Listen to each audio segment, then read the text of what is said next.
Olá, eu sou o professor Flávio. Eu estudei na Unicamp, a Universidade Estadual de Campinas, de 95 a 2000. Eu fiz licenciatura em Física lá. E em 2004 eu voltei para fazer o bacharelado. E ano passado, aí nas minhas peripécias pelo conhecimento, na busca pelo conhecimento, eu prestei o vestibular de novo na Unicamp e entrei em Engenharia de Controle e Automação. E fiz ali um ano das matérias de engenharia, porque as matérias de física e cálculo, né, eu consegui eliminar.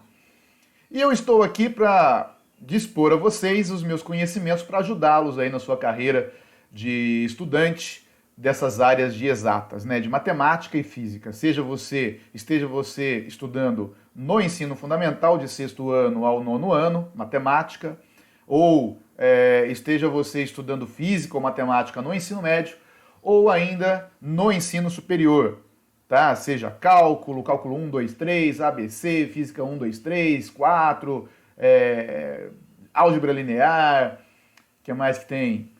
Geometria analítica, análise de circuitos, essas coisas todas aí que tem nas exatas, né, nas matérias básicas de física e matemática do ensino superior também.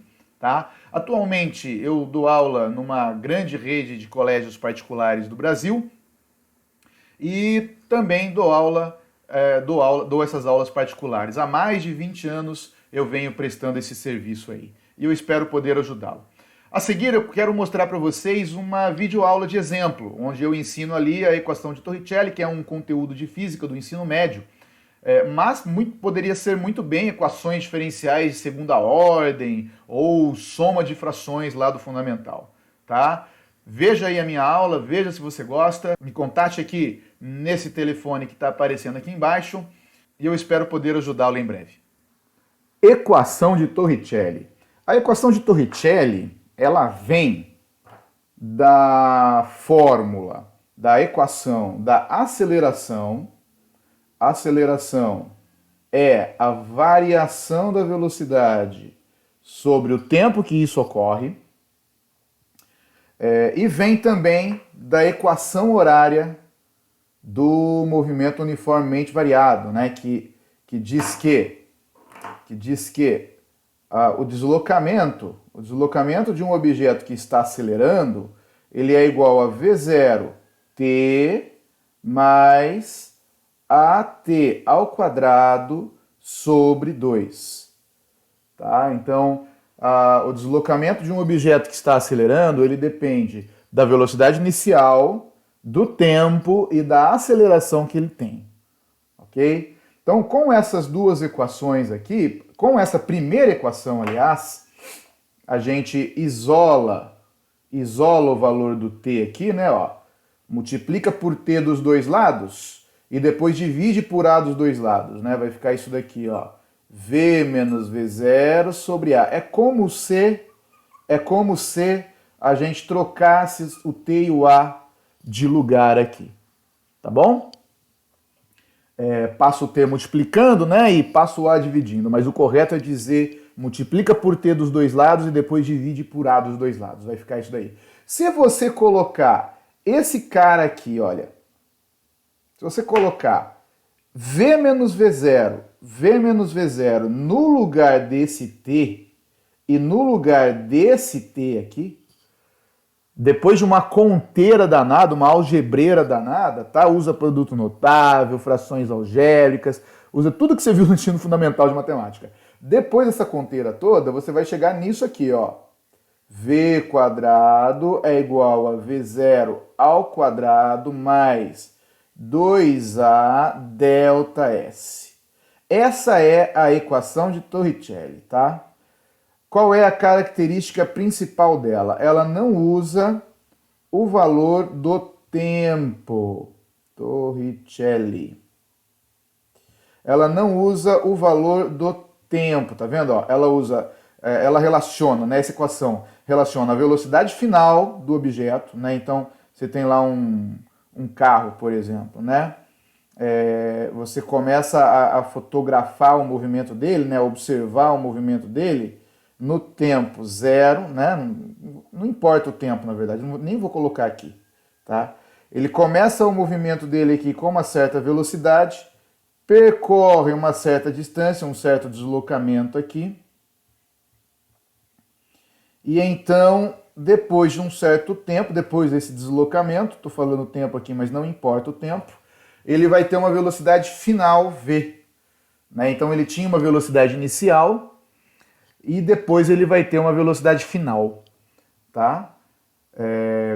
Nesse intervalo de tempo, ele teve aqui, nesse deslocamento, não consigo parar de falar a tempo, nesse deslocamento ele teve uma aceleração constante, né?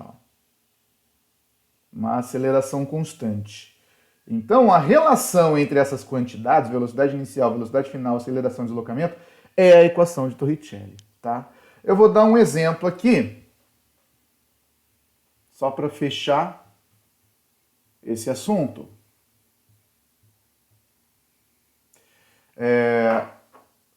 Vamos imaginar aqui o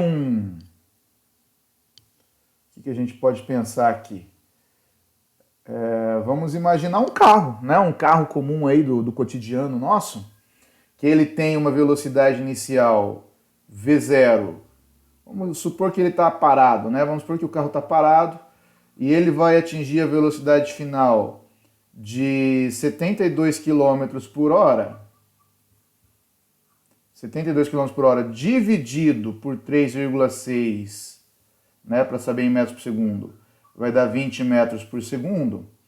E ele vai ter um deslocamento que a gente vai querer descobrir, esse deslocamento, com uma aceleração.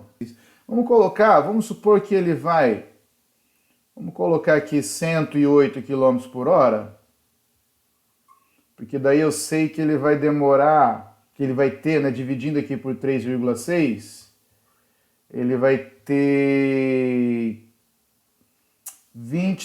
30 metros por segundo em 10 segundos, vai dar 3 metros por segundo ao quadrado. É uma aceleração razoável para um carro popular aí, tá bom? De 0 a 108 km por hora em 10 segundos. É uma aceleração forte, né? Tá pisando fundo aí no acelerador.